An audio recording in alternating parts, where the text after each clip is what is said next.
Growing up, I was always known as the girl who always had a cast on. I broke an unusual amount of bones in my childhood. One time, I broke my right arm, and then I got my cast off, and 2 weeks later, I re-broke it. Another time, I broke 3 bones in my foot simply by tripping over a stair in my house. By 14 years old, I had broken 14 bones. Eventually, my doctor diagnosed me with a disorder called osteogenesis imperfecta.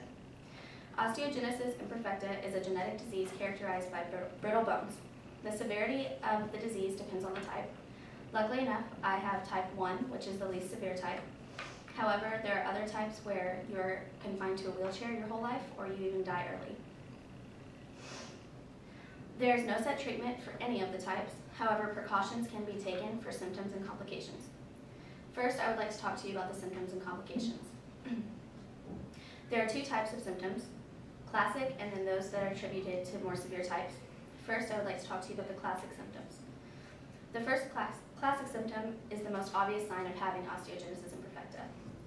This is multiple bone fractures. People with this disease break bones much more easy than those without the disease, especially in younger stages. Depending on the severity of the type that you have, you may break a few bones or hundreds in your lifetime. The second classic symptom is having a blue, purple, or gray tint to the sclera of your eye, which is the whites of your eye. And the third classic symptom is early hearing loss, which can occur anywhere between ages 20 and 30. Next, I would like to talk to you about the more severe symptoms.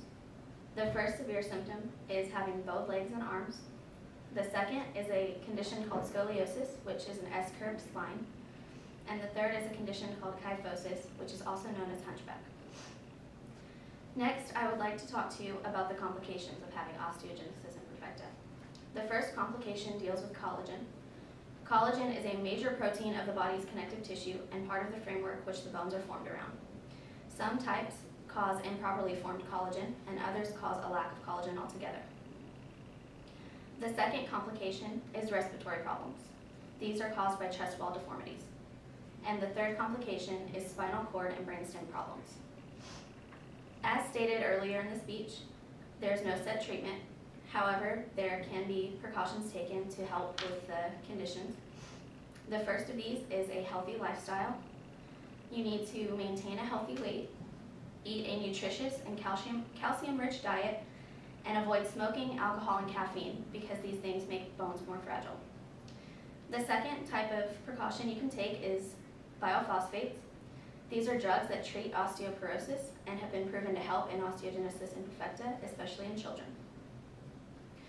The third is surgery.